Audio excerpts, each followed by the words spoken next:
Halo, selamat pagi Ibu dan teman-teman sekalian. Kembali lagi bersama saya, Kak Susanta Monika Marbun, dengan NIM 1020222011, Prodi Manajemen Informasi Kesehatan. Nah, pada kesempatan kali ini kita akan membahas materi tentang penelitian cross-seksional dan kualitatif pada mata kuliah metodologi penelitian, dosen pengampu, Ibu Pemarida Simbolon SKM MKes. Baik teman-teman, sebelum kita masuk pada materi selanjutnya, kita harus mengetahui itu apa cross-seksional.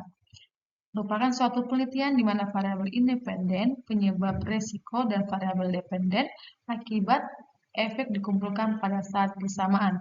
Dalam penelitian cross-seksional, peneliti melakukan observasi atau pengukuran variabel pada suatu saat tertentu yang artinya bahwa tiap subjek hanyalah diobservasi satu kali saja dan pengukuran variabel subjek dilakukan pada saat pemeriksaan. Nah, dalam penelitian cross-seksional, peneliti tidak melakukan tindak lanjut terhadap pengukuran yang dilakukan. Penelitian ini sering dilakukan pada penelitian klinis maupun lapangan. Studi cross-seksional mencakup semua jenis penelitian yang mengukur variabel-variabelnya dilakukan hanya satu kali pada satu saat. Studi seperti ini semata-mata bersifat deskriptif, misalnya survei deskriptif atau penentuan nilai normal, namun dapat juga untuk studi analitik seperti uji perbandingan. Studi cross-seksional merupakan salah satu jenis studi observasional untuk mengetahui hubungan antara faktor risiko dan penyakit. Nah, di sini teman-teman ada langkah-langkah penelitian cross-seksional. Nah, di sini juga ada tersedia gambar atau skema rancangan penelitian cross-seksional, di mana dimulai dari populasi sampel. Lalu selanjutnya itu di populasi sampel itu terdapat dua faktor risiko, yaitu faktor risiko negatif dan faktor risiko positif. Nah, faktor risiko positif ini juga dibagi menjadi dua efek ya terkait faktor risiko positif tersebut, yaitu efek positif dan efek negatif. Begitu juga faktor risiko negatif.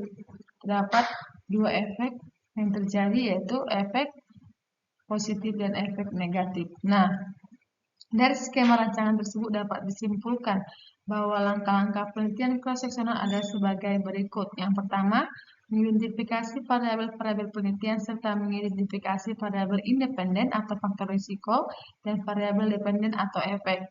Nah, yang kedua, menentukan subjek penelitian atau populasi dan sampel. Yang ketiga, melaksanakan observasi atau pengukuran variabel-variabel merupakan faktor risiko dan efek sekaligus berdasarkan keadaan variabel pada saat itu atau pengumpulan data.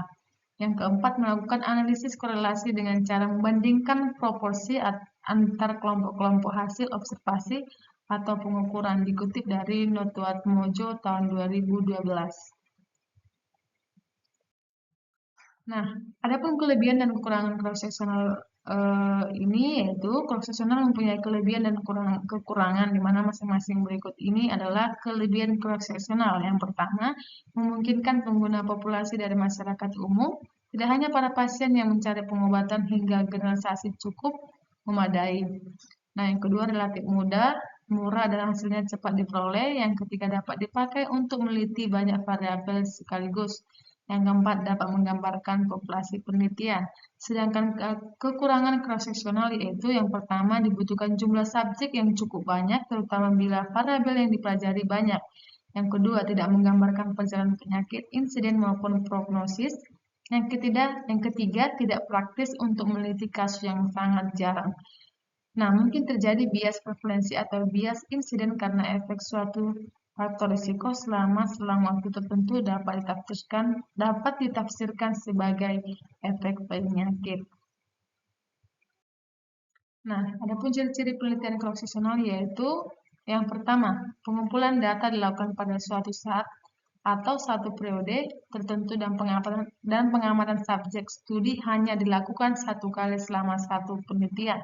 Yang kedua, perhitungan perkiraan besarnya sampel tanpa memperhatikan kelompok yang terpajan atau tidak.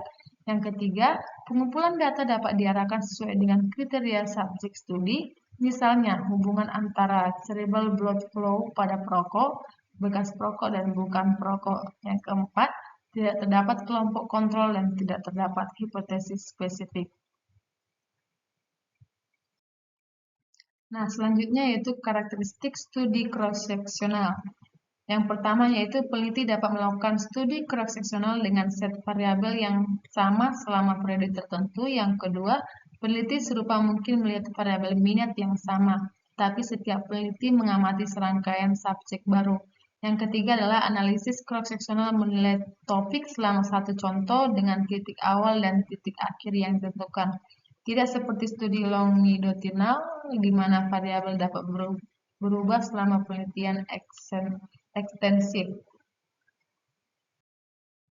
Nah, kita masuk pada kualitatif. Penelitian kualitatif adalah penelitian untuk eksplorasi isu, pemahaman fenomena, dan pencarian jawaban pertanyaan. Kutip dari Eraut tahun 2007. Aplikasi penelitian kualitatif terutama adalah dalam bidang ilmu sosial. Beberapa metode penelitian kualitatif antara lain yaitu pengamatan peserta, wawancara mendalam, pembahasan kelompok terfokus, dan sebagainya. Nah, penelitian kualitatif dilakukan dengan menggunakan data tak struktur. Berikut beberapa jenis instrumen penelitian kualitatif yang digunakan.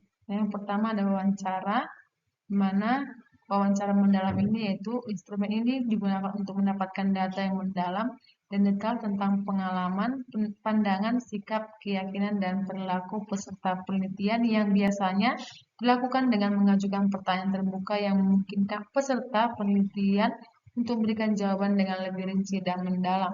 Yang kedua, focus group discussion, yaitu instrumen ini digunakan untuk mendapatkan informasi dari kelompok orang yang memiliki pengalaman atau pandangan yang sama tentang suatu topik tertentu.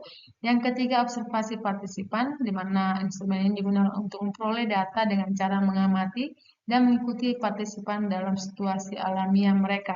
Yang keempat, observasi non-partisipan, di mana instrumen ini digunakan untuk memperoleh data dengan cara mengamati partisipan dari luar situasi yang diamati. Yang kelima yaitu dokumen, di mana instrumen ini mencangkup dokumen tertulis atau rekaman audio atau video yang digunakan untuk mendapatkan data seperti arsip, memo, surat, atau transkrip wawancara. Dan yang terakhir adalah triangulasi, di mana instrumen ini digunakan untuk memverifikasi atau memperkuat kesimpulan dari analisis data dengan membandingkan dan mengintegrasikan data dari beberapa sumber atau teknik pengumpulan data.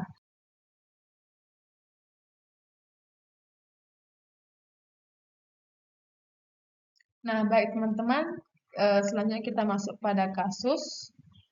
Di mana kasus yang pertama itu yaitu sebuah penelitian dilakukan untuk mengetahui hubungan pengetahuan rekam medis dengan kelengkapan pengisian dokumen rekam medis pasien rawat inap di Rumah Sakit Ibu dan Anak Amanah Ibu Surakarta. Penelitian menggunakan cross-seksional dengan sampel yang diperoleh sebanyak 5 responden, di mana dari 5 petugas rekam medis terdapat 2 petugas yang memiliki pengetahuan baik atau 40%, dan terdapat 3 petugas yang memiliki pengetahuan kurang baik atau 60%. Nah, dari 5 dokumen rekam medis pasien rawat inap terdapat 1 dokumen rekam medis yang lengkap atau 20%, dan terdapat 4 dokumen rekam medis yang tidak lengkap atau 80%. Nah, yang menjadi pertanyaan itu adalah, maka tentukanlah skema yang tepat. Baik teman-teman, jadi setelah yang sudah kita jelaskan sebelumnya, di sini itu adalah populasi sampel, lalu faktor risiko dan efek. Nah, di sini diketahui populasi sampel itu 5 petugas rekam medis, dan faktor risikonya itu terdapat 2, yaitu positif dan negatif, yaitu pengetahuan kurang dan pengetahuan baik. Nah, pada pengetahuan kurang terdapat efek positif dan negatif, yaitu kelengkapan pengisian dokumen rekam medis yang kurang 3, dan terdapat 2 kelengkapan pengisian dokumen rekam medis yang baik. Begitu juga pengetahuan baik terdapat 2, yaitu kelengkapan pengisian dokumen rekam medis yang kurang, yaitu 3, dan 2 kelengkapan pengisian dokumen rekam medis yang baik. Nah, jadi inilah skema dari kasus yang pertama. Selanjutnya kita masuk pada kasus yang kedua. Pada suatu hari, seorang peneliti ingin mengetahui hubungan faktor psikologi pasien JK dengan pemanfaatan ulang kelainan rawat inap di Rumah Sakit Islam Timusari, Surabaya. Peneliti melakukan observasi atau pengukuran variabel pada satu saat tertentu, yang artinya bahwa tiap subjek hanyalah diobservasi satu kali saja dan pengukuran variabel subjek dilakukan pada saat pemeriksaan. Nah, yang jadi pertanyaannya, maka jenis penelitian apakah yang digunakan? Ya, jadi ini sama juga ya teman-teman, seperti yang sudah kita jelaskan sebelumnya, di mana jawabannya itu adalah A, cross-sectional. Mengapa? Karena cross-sectional adalah suatu penelitian di mana variabel independen, faktor penyebab atau faktor risiko, dan variabel dependen yaitu faktor akibat atau faktor efek yang dikumpulkan pada saat bersamaan. Dalam penelitian cross-sectional, peneliti melakukan observasi atau pengukuran variabel pada satu saat tertentu, yang artinya bahwa tiap subjek hanyalah diobservasi satu kali saja dan pengukuran variabel subjek dilakukan pada saat pemeriksaan. Jadi ini cukup jelas ya teman-teman, bahwasanya jawaban nomor 2 ini adalah cross-sectional. Kita masuk pada kasus yang ketiga. Pada suatu hari, seorang peneliti ingin melakukan suatu penelitian yang bertujuan untuk mengidentifikasi hubungan persepsi dengan kepuasan pengguna rekam medis elektronik di rawat inap Rumah Sakit X. Rancangan penelitian analitik dengan menggunakan pendekatan cross-sectional. Menjadi pertanyaannya teman-teman, yaitu seperti apakah kerangka konsepnya? Sudah jelas ini teman-teman, bahwasanya judulnya adalah hubungan persepsi dengan kepuasan penggunaan rekam medis elektronik di rawat inap Rumah Sakit X. Jadi yang menjadi variabel independennya adalah persepsi penggunaan rekam medis elektronik, dan variabel dependennya adalah kepuasan tenaga kesehatan. Cuman opsinya itu adalah puas atau tidak puas. Jadi cukup jelas dari teman-teman untuk kerangka konsep dari kasus yang ketiga. Baik, demikianlah pemaparan video animasi pembelajaran yang dapat saya sampaikan teman-teman. Apabila ada kata yang salah, saya minta maaf. Semoga video ini dapat bermanfaat bagi kita semua. Terima kasih. Salam Santa Elizabeth Medan.